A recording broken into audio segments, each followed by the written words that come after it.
Hello, and welcome to South Pole, the podcast that explores everything Antarctica. I am your host, Clark Marchese, and today we are talking about pelagic notothenioids, genomics, climate change, toothfish, and the Southern Ocean.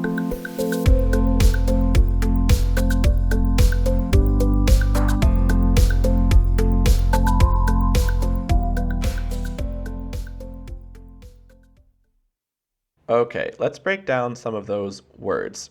Genomics, very generally, is the study of genes.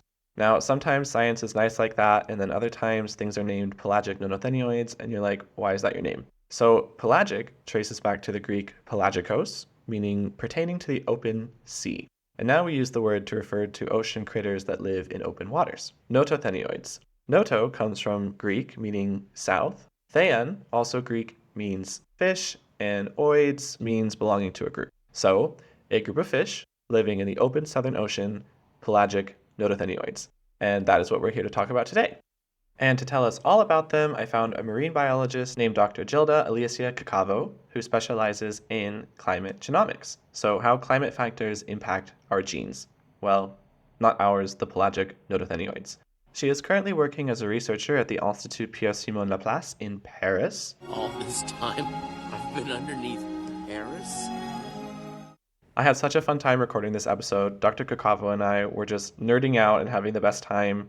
We talked about why these fish are important to the Southern Ocean ecosystem, why their blood doesn't freeze, and also why it's white, toothfish, which are the size of me, how studying genes can help understand how species are responding to climate change and how they might continue to in the future. And so I hope you enjoy our nerd out session, and I will see you on the other side of the Antarctic circumpolar current.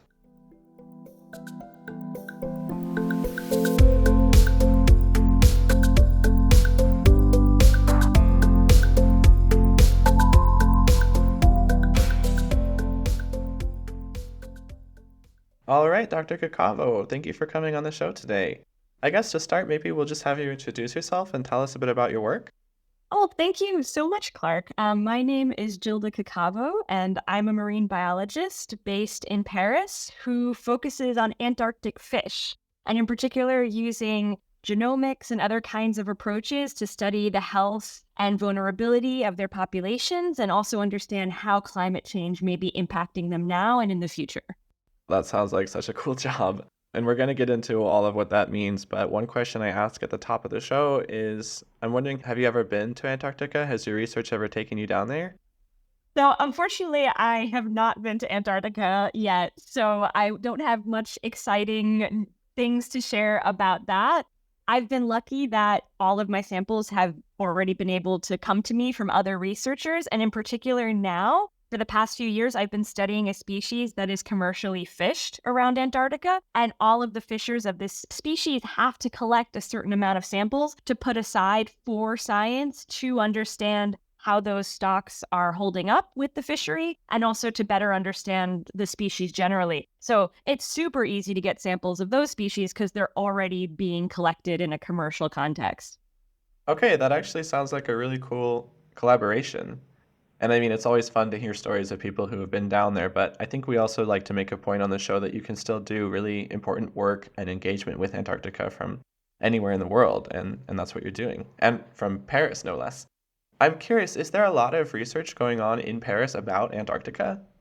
Paris is just one of multiple hubs around France with an Antarctic focus. Like others are, like there's a small town in the Poitou called Chizé that has a big research group. In Strasbourg, it sort of depends. We're all over the place. Again, coming back to your previous comment that there's really people all over the world studying Antarctica because nobody's in Antarctica full-time studying, so that the samples have to be brought back somewhere. But in Paris in particular, there are two main reasons why there's a lot of research going on about Antarctica. The first is that Paris is a climate change research hub. And so there's a ton of institutes that are all kind of under the umbrella of this organization called the Institut Pierre Simon Laplace. And this is sort of a consortium of institutes that study different aspects of the physical system, geosciences, climate change, etc. And Antarctica being one of the poles, is experiencing the impacts of climate change faster than anywhere on the planet. So that's one of the reasons why there's a huge amount of focus on Antarctica. But in addition, Antarctica has a huge importance to our global understanding of climate change, both with the acceleration of ice sheet melting, as well as the archives of past climate that are stored in the ice and snow in the interiors of Antarctica. So Antarctica is critical. And then the second reason why there's a lot of Antarctic research going on in Paris is related to the so-called TAF, the Terre Australe et Antarctique Française, which basically means these southern and Antarctic lands that belong to France. These include a bunch of subantarctic islands. Subantarctic just meaning that they're in the Southern Ocean, but they're a bit further north latitude. And so France actually has some of these islands as part of its territory, including the waters around these islands. And there's a lot of active fisheries in these waters. And so the research to both make sure that those fisheries remain sustainable, as well as to understand the ecosystems of these really unique islands, a lot of that takes place through the National Museum of Natural History here in Paris. And that's been going on for decades. So that's another reason why there's a lot of research happening here. It's related to those subantarctic islands that are actually part of France. Oh, okay. I didn't know that second part. I think I did know that Paris was big into climate research, the Paris Agreement and all that. But it makes sense that Antarctica is a big part of that. So, you study fish, in particular a group called pelagic notothenioids. What are those?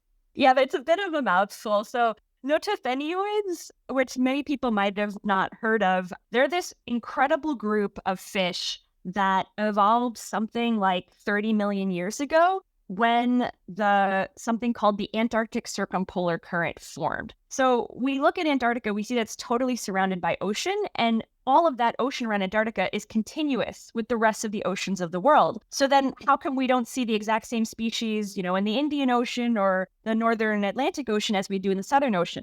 Part of the reason for that is this incredibly strong current called the Antarctic circumpolar current. It's the strongest current on the planet, and it functions as a barrier between the Southern Ocean, which are the waters around Antarctica, and the rest of the oceans of the world. It's not a physical barrier like a wall, like a piece of land, but it reduces the probability that species from north of that current can pass to the south of that current.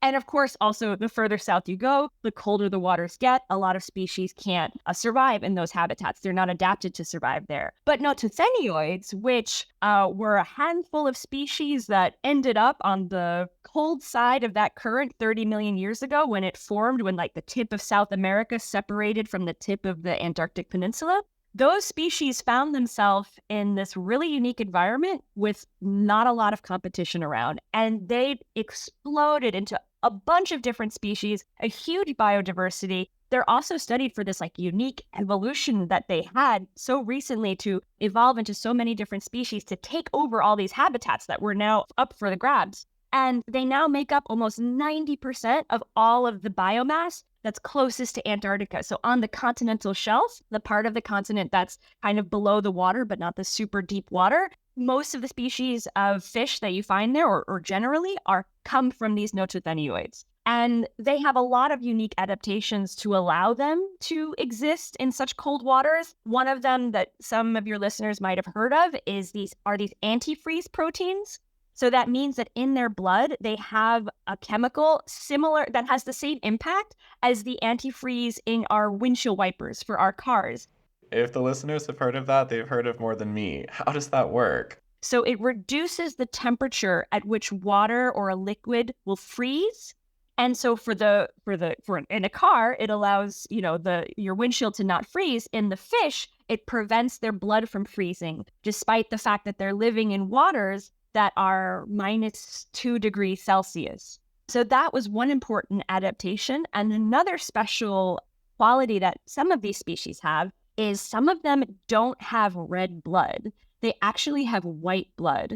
And these are a special group of notothenioids called icefish. Now, this isn't necessarily a positive adaptation, but it's something that they were able to kind of persist having because of this unique environment. So basically what makes a lot of our blood red is this protein complex called hemoglobin that binds iron. and that has iron in it rather, and it binds oxygen. And that allows us to be able to have enough oxygen to survive, etc.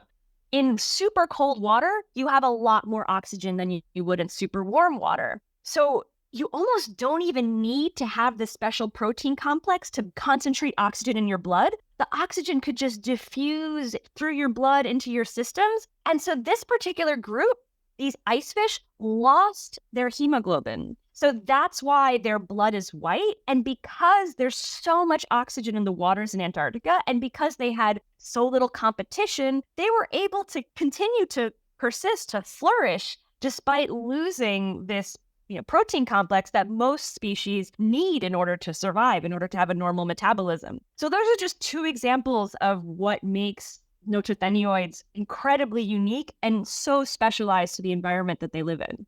Wow, science is so cool. Right? I do have a couple of questions though. First, why is there more oxygen in colder water?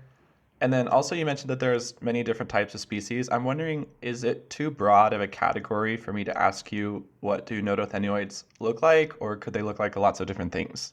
Well, the first question is more of a chemistry question, which is not 100% my specialty, so I hope I don't say anything wrong. But I think the simple answer is that depending on the temperature of a liquid, you can dissolve more or less things. Think about if you want to make a cup of tea.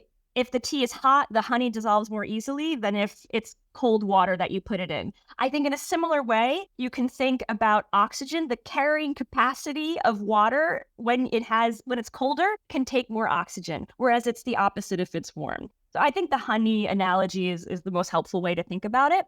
And then with respect to what they look like, I mean, they look like a huge number of things because they've colonize almost every type of habitat you can think about in the Southern Ocean, and especially in this continental shelf ecosystem, from like the seafloor where they might just hang out in one little spot their whole lives, to being like near the continental slope, so really far from the continent in very deep waters. They go from being a couple of centimeters long, like 4 to 5, 6, 7, 8 centimeters, to being up to 2 meters long. For example, some of the fish that I study, Antarctic toothfish, they're even bigger than I am. So there's a huge diversity of what they look like. I wouldn't say that they look so different from your average, fish that you would picture in your head on a global scale. Like, they're not necessarily a certain color. They don't necessarily have certain appendages that are unique. It's really what goes on inside of them that's more unique than what they actually look like. If you had a lineup of Antarctic fish and just a regular deep sea fish, I don't know if you would be able to tell just by looking at them which one is which. Wow, 2 meters. That's huge. I'm not even 2 meters. So then, a general question I have. How are they doing? So it really depends on the species. For the most part, I would say they're doing relatively well considering the state of many species globally. I mean, the Antarctic remains a relatively untouched ecosystem. Despite the fact that climate change is having impacts now, it's not necessarily having the same impact as, for example, species that have to deal with human encroachment or more pollution or more fisheries impact and so on. There were species that were overfished in the past that are now being fished, or either not fished at all or fished in a way that's more sustainable. So those populations are coming back.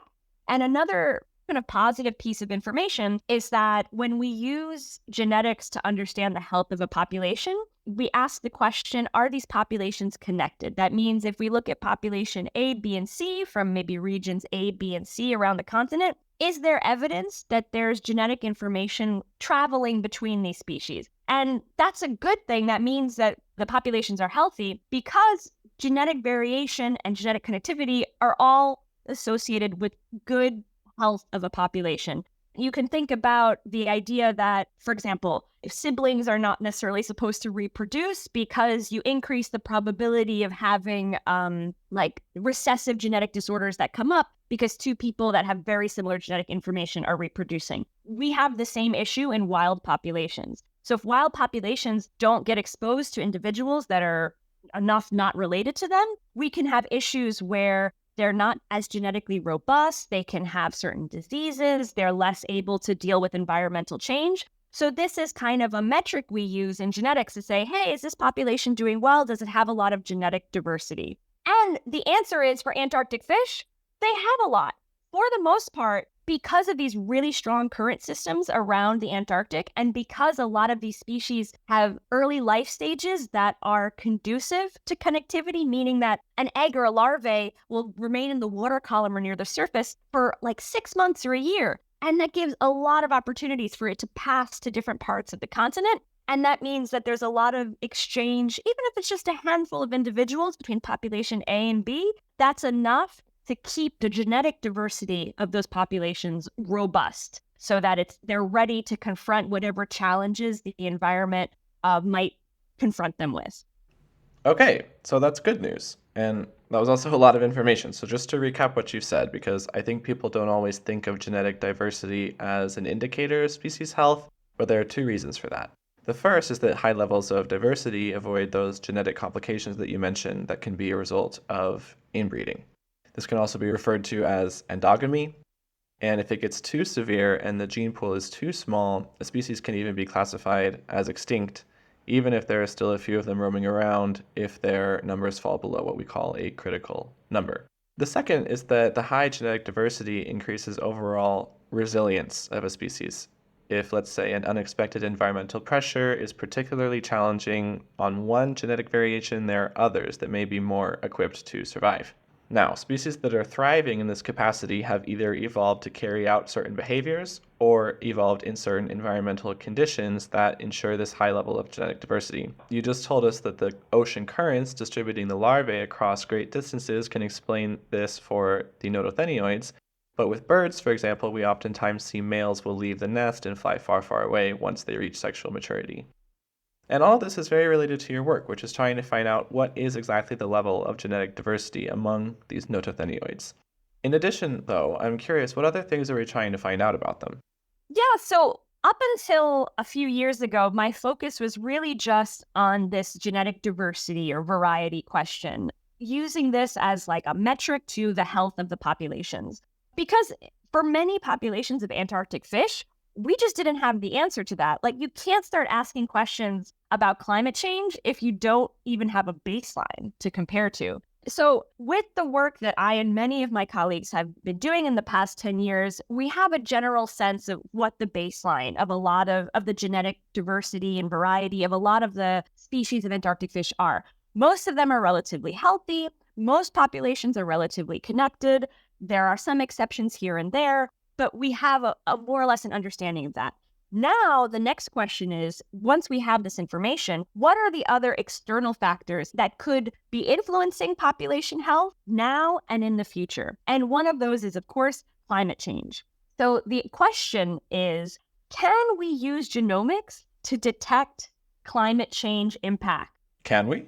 With population genetics, we look at genetic markers that are representative of population effects. Like if a couple of individuals from population A go to population B, how do the genetic markers change? For climate change, we want to look at adaptation, which is a very different type of impact on the genome, because changes in genetic markers related to adaptation result from an outside force. There's a real selection pressure that you can identify in these types of markers. And so we use these different types of markers that are indicative of adaptation to understand how climate change might be forcing species to adapt to changes in their environment. So not only do we use markers that indicate adaptation, but we associate those markers with certain aspects of climate change in the physical environment that could be pushing this forward. So for example, what can climate change impact in the Antarctic environment? Well, the temperature of water, that's one thing for sure.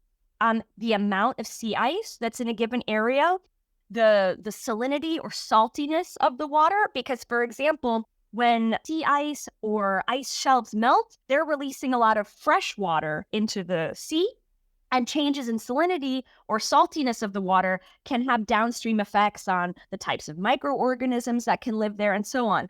We look at these environmental parameters like salinity, like temperature, like sea ice concentration, and we can associate those with different concentrations of adaptive markers that we identify in the genomes of species. And we use that information to say, hey, this population over here, where let's say there's been a marked increase in sea surface temperature over the past number of years, well, they're showing a greater level of adaptation in their genome than, let's say, a population B, where maybe there's been less environmental change. And once we see that, we can say, hey, okay, this species is particularly vulnerable to temperature change.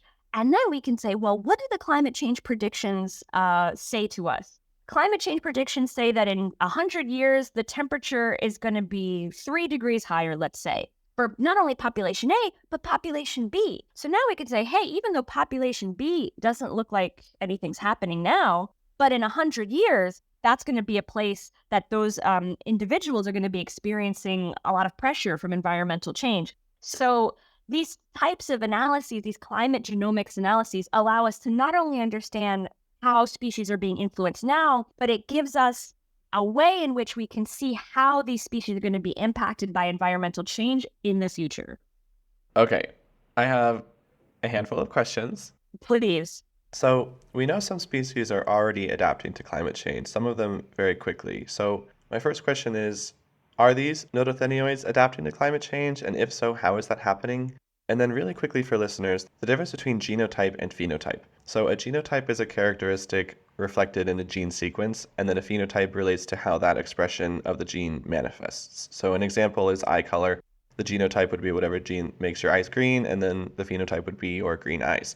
And phenotype is not always just visible appearance, it could be behavioral, for example. So then my second question relates to that, which is your analysis only looking at the genotype? And if so, again, what changes are we seeing there? But if your analysis also extends to the phenotype, how are these changes you see in the gene sequences affecting behaviors, physical features, or other phenotypical things about these fish? These are all fantastic questions. And the answer is we don't know yet because the research is ongoing. So everything that you asked are kind of all the different steps in the process. So when we look for adaptation in the genome, we're not even necessarily saying, oh, we see adaptation in this gene that, I don't know, controls temperature regulation. We're just seeing that there are certain markers that are indicative of adaptation, and we see more of them in one group versus another group. That's the first step. And then we associate, these adaptive markers with changes in environmental parameters like salinity, temperature, and so on. Then once we've done that, we can make predictions about where do we expect to see more adaptation in the future. But on top of that, we can start to answer the questions that you've posed. For example, where are these adaptive markers in the genome? Are they part of genes that regulate temperature, that regulate reproduction, that regulate metabolism? That's a next step that we can do to sort of understand the mechanism behind these changes. And then with the phenotype question, that's something that we can also look at, but that's something that will potentially come later. So just looking at phenotype, you already have to have the genetic change to be selected for and so on. And then maybe you might end up with a phenotype that's visible to the naked eye, but maybe you don't, because a lot of these changes could be internal, could just be related to internal processes that you wouldn't see. So definitely looking at phenotypes is important, but we could miss a lot by only looking at phenotypes. So I think I got to all of your questions, but right, you're asking, do we see something now? And again, the answer is it's ongoing. That's sort of the work that I'm starting here in Paris. These types of climate genomic studies have already taken place in other parts of the world on other species like birds in North America or insects in Europe. These types of methods have been used to answer questions about species in both marine and terrestrial realms, but they've never been applied to Antarctic species, to the Southern Ocean. So this work that I'm doing with colleagues is sort of the first of its kind. And we're starting with one particular species, the Antarctic toothfish, which I'm happy to talk more about later. But the idea is to eventually apply it to multiple species, because of course, we want to have an idea of climate change impacts on the wider ecosystem itself. Okay, you did actually hit all of my questions, but now I do have another one. So you said that one of the steps along the way is being able to make predictions. My question is, are we at that stage yet? Are we able to predict how these groups will fare in the onset of climate change?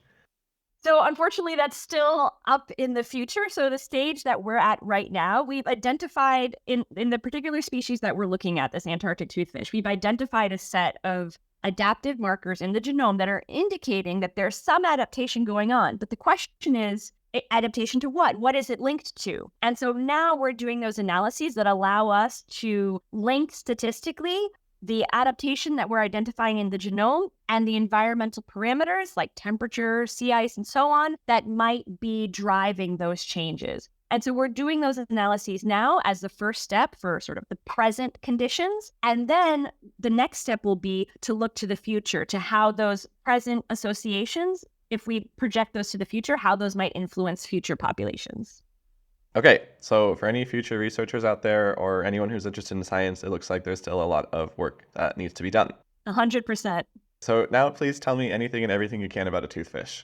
Yeah, so Antarctic toothfish are this crazy, huge species. They're 2 meters big. They're the largest fish predators in the Southern Ocean, together with the closely related Patagonian toothfish. So that's the thing that's really unique about this species. They're both called toothfish, but one of them lives south of the Antarctic circumpolar current, and one lives in and around the current and north of it. So the Antarctic toothfish you only find around Antarctica. The Patagonian toothfish you can find as north as Peru, because there's a current called the Humboldt Current that goes west of South America with very cold water all the way up the coast of Chile to Peru. So this Patagonian toothfish can be found as north as Peru, off the coast of Argentina, around the subantarctic islands, and they're extremely closely related species. The only difference being Patagonian toothfish don't have antifreeze proteins. Antarctic toothfish do.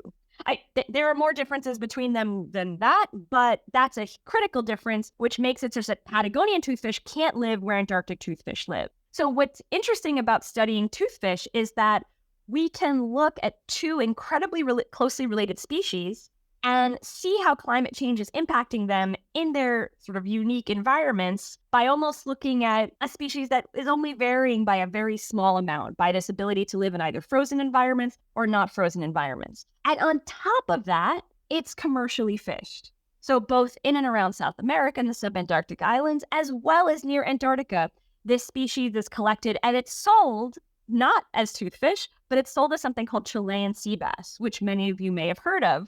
There are some individuals that come from the waters of Chile, but many more that do not. And so this was sort of a marketing name that was put on the fish some decades ago because toothfish didn't sound as appetizing. And so the fact that this species is fished means that there's an added stressor on top of it. And while international organizations work hard to regulate the fishery in such a way that it's not impacting the populations of the species itself or the ecosystem in a negative way, these organizations move rather slowly. And one issue with the management of toothfish species is that climate change is not really taken into consideration. So the types of things that they consider, okay, we caught this many fish last year. How many did we catch this year?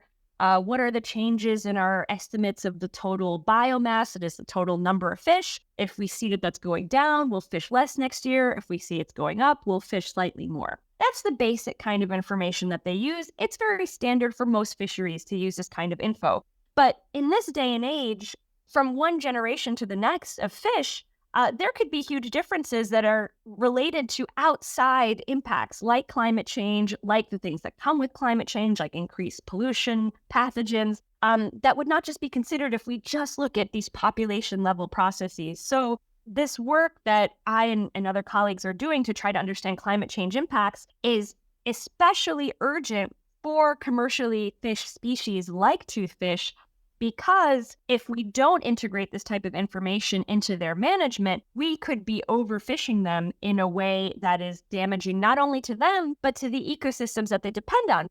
These species are very important for even bigger species. Now we're talking about our charismatic megafauna like seals and whales and other types of organisms that live in the Southern Ocean that rely on toothfish as part of their diet. So if they're being overfished, it's not only bad for toothfish, but it's bad for these organisms as well. So those are sort of the two reasons that it's really exciting to apply this research as a first pass to toothfish, both because of the Patagonian Antarctic perspectives that the two species represent, but also because of the fact that they're fish and the urgent need to understand how climate change will impact those populations. Okay, I was also going to ask you why you chose to study the toothfish, but you actually already answered that question with a lot of very important reasons. Also, I Googled them while you were speaking, and they're huge and also kind of scary looking. But let's see. Based on the work that you're doing, it could serve as a very crucial foundation for policy. You also wrote something called A Summary of Southern Ocean Ecosystems for Policymakers. What can you tell me about policies that you recommend when it comes to the Southern Ocean ecosystems? Well, I think the number one thing to think about is caution. There's so much that we don't know about how species are being impacted now by climate change, how they will be impacted in the future.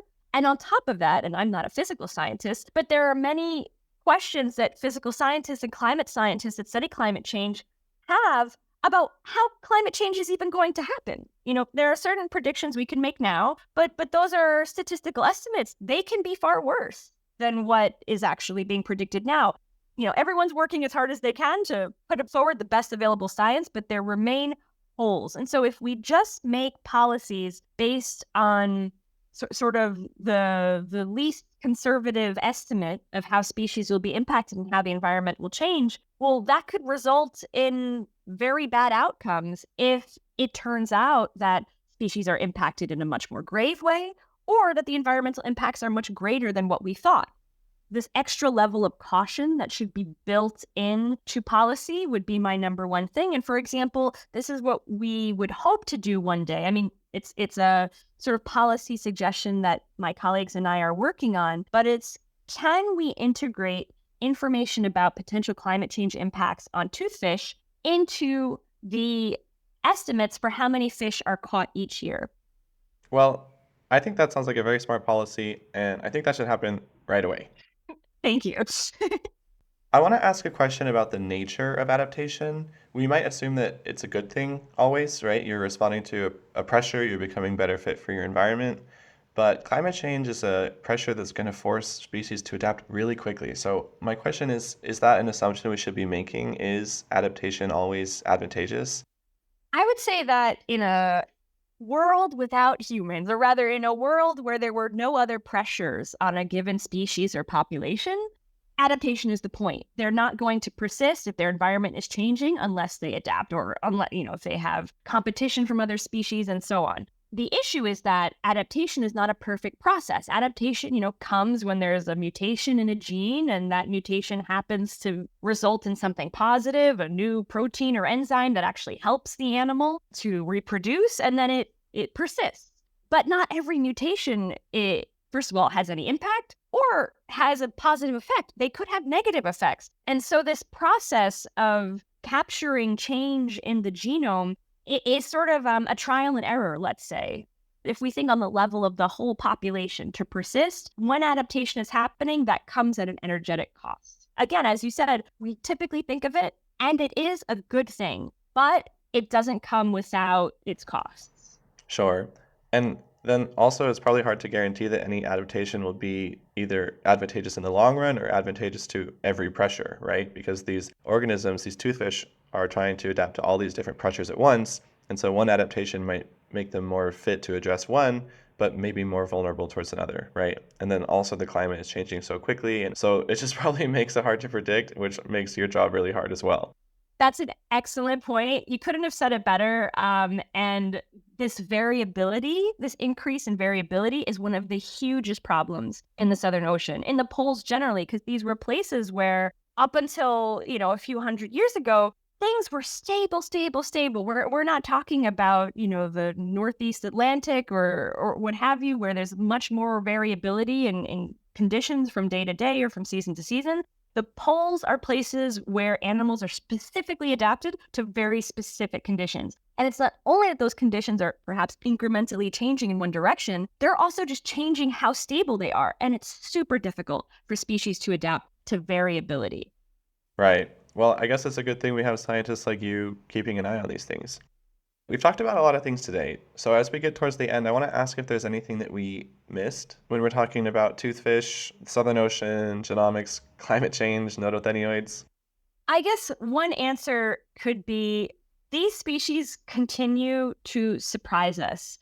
You or some of your listeners might have heard this news story that came out, I think it was last year, or if not the year before that, about all these hundreds of fish nests found in Antarctica, in this part of in part of the Southern Ocean called the Weddell Sea, that had never been discovered before. And I mean, people have been going to Antarctica like for 50, 100 years, or like doing proper undersea investigations for at least 50 years. And yet suddenly this huge new behavior of a certain species, huge type of way of modifying their own habitat by making all these nests was discovered. And so we can try, as researchers to, when we're writing our proposals for funding and so on, to say, okay, I'm going to do this. And then in 5 years, I'm going to do this. And based on that, in 10 years, I'm going to do that. But as creative and imaginative as we can be, we can never be as creative and imaginative as actual nature. And things will continue to surprise us. And a bit like how policy has to make room for uncertainty, scientists have to make room for these amazing discoveries that just happen every now and then and change our whole way of thinking. I think it's just maybe the humbleness for scientists themselves to be open to the wonder of the environment and what we learn and how things might change. And everything I'm telling you now, maybe in 5 years, I'd have a totally different spin on it. But, we do the best we can with the information we have, but we learn so many new and exciting things every year that, everything will have to change a bit. Okay, there were some inspiring quotes in there I think I'll probably have to make into a t-shirt. The last question is, where can people find you and follow your work? Oh, of course. Well, so I have a website, which is just my name.com, jildacaccavo.com. And there I have links to all of my science, social media, ResearchGate, Google Scholar, things like that, all the organizations I'm involved with. And I also have links to all of my publications, presentations, everything like that, and my contacts. So I would encourage folks to check out that website as a source to then find all of my presence online and my work. And I'm more than happy to talk to anyone at any time. I think it's also a responsibility of scientists, especially government-funded scientists, to talk about their work to people, to help people understand the importance of science generally, Antarctic science, climate science, and, it's going to help us to push the policy that we want if the public is supporting that policy. Okay, well, I'll make sure to put a bunch of those links in the episode description. And she's not lying, people. She will speak with you. I'm just a stranger, and, we're here today doing this, so she means it. This is the part where I say thank you so much for your time today. Thank you for teaching me about Antarctic toothfish, and perhaps most importantly, thank you for your very important work in this space. Thank you.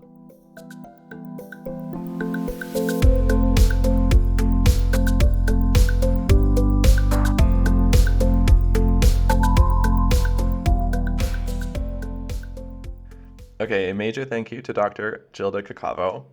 I'm going to put a photo of toothfish in our social media because they are really interesting looking.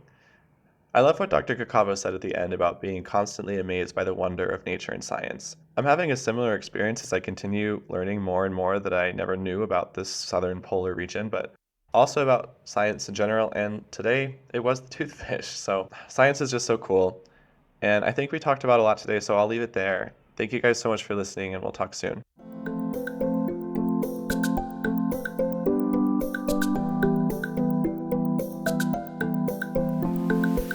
You've been listening to South Pole. You can find more information about this week's guest and links to their work in the episode description. Cover art for the show was done by Laurel Wong, and the music you're listening to was done by Neela Ruiz. I am your host, Clark Marchese, and this episode was produced and engineered by me, so if you found it interesting, send it to someone you know. South Pole is part of a larger network of sciencey podcasts called Pine Forest Media. We've got one on plastic, one on drinking water, and a couple new ones coming out soon. You can find more information about us in the episode description or on our website at pineforestpods.com. We are also on Instagram and TikTok at Pine Forest Media. And if you love the show and you want to support science communication like this, a 5-star rating across platforms and a review on Apple Podcasts is one of the best things you can do to help us reach more people and for the entire network to grow. All right, thank you to all of you who have made it this far, and we'll chat soon.